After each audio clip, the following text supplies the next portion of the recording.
Dictation शुरू होता है अब।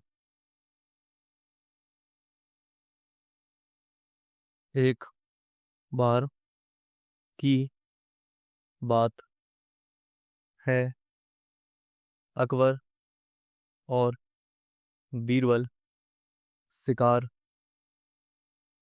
पर जा रहे थे। अभी कुछ समय हुआ था कि उन्हें एक हिरण दिखा। जल्दबाजी में तीर निकालते हुए अकबर अपने हाथ पर घाव लगा बैठा। अब हालात कुछ ऐसे थे कि अकबर बहुत दर्द में था और गुस्से में भी।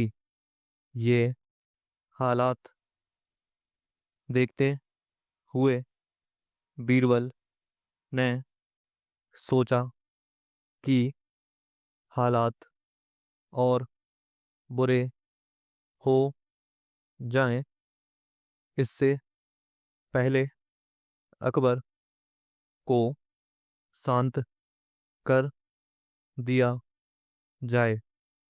तो उन्होंने बादशाह को समझाते हुए कहा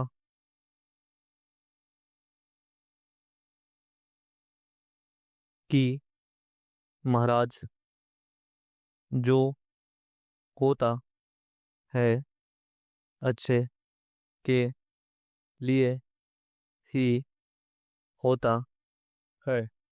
अकबर पहले ही काफी दर्द में था।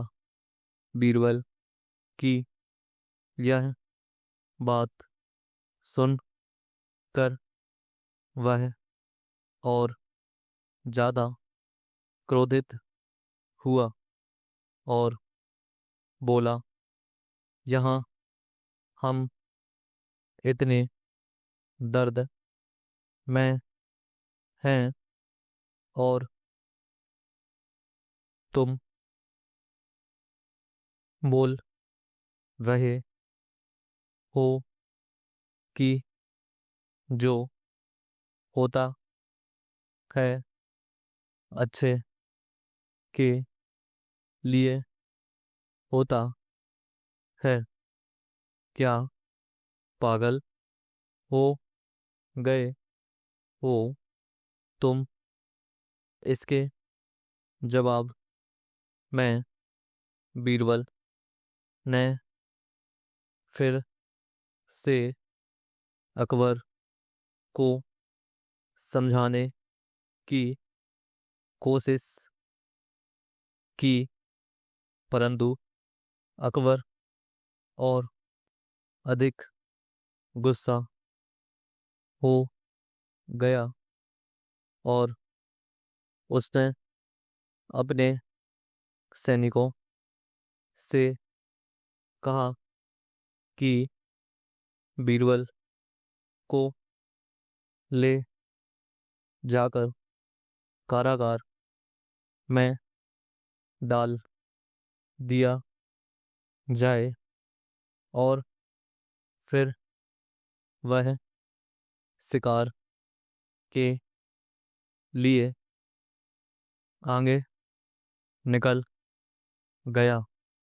अब कुछ ही देर बाद एक और हिरण देखने पर अकबर उसका पीछा करने लगा।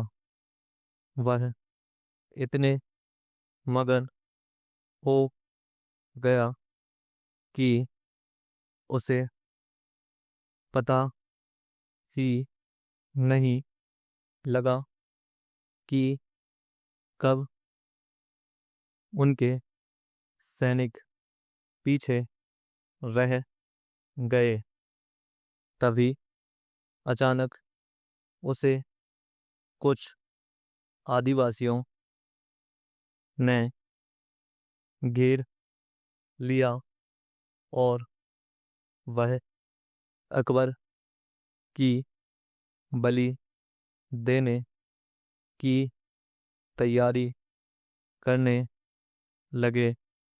अब अकबर काफी डर गया और उसे समझ नहीं आ रहा था कि कैसे बचें।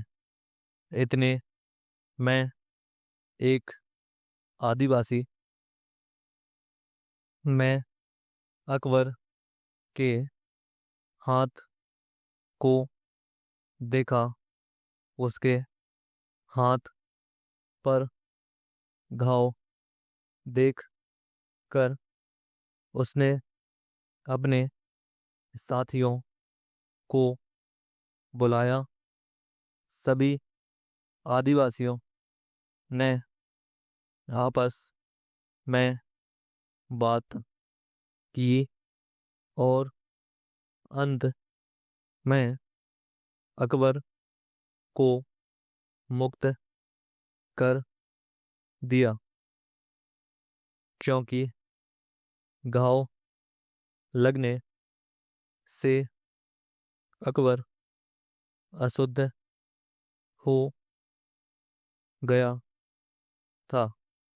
ऐसा होने पर अकबर बहुत खुश हुआ और वापस अपने सैनिकों के पास चला गया।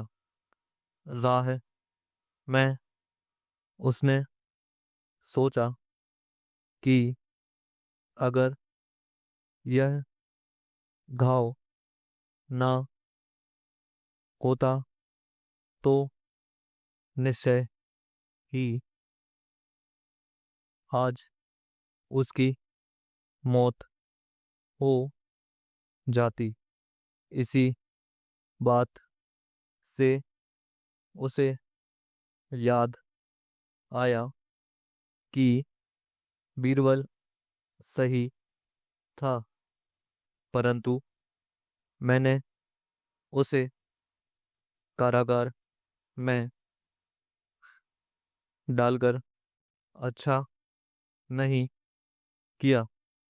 अब अकबर को बहुत बुरा लग रहा था। उसने अपने सैनिकों को कहा कि जल्द से जल्द महल पहुंचकर बीरबल को कारागार से मुक्त किया जाए। जैसे ही सब महल पहुंचे, उन्होंने बीरबल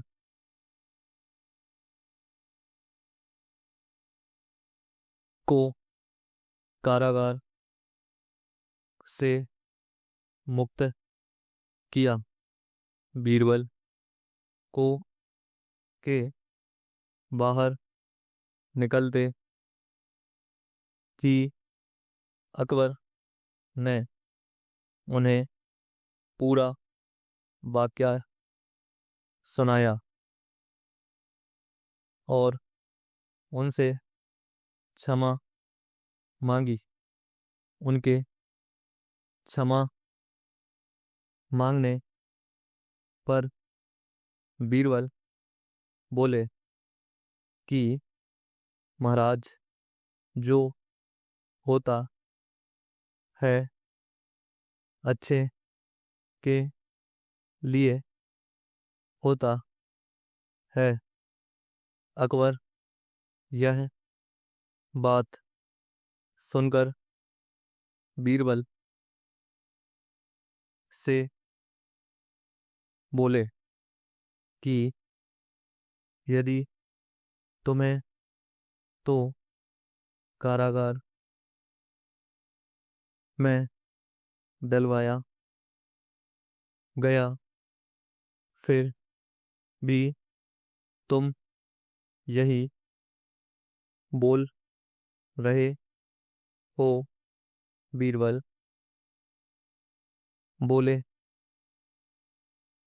कि यदि आपने मुझे वापस ना भेजा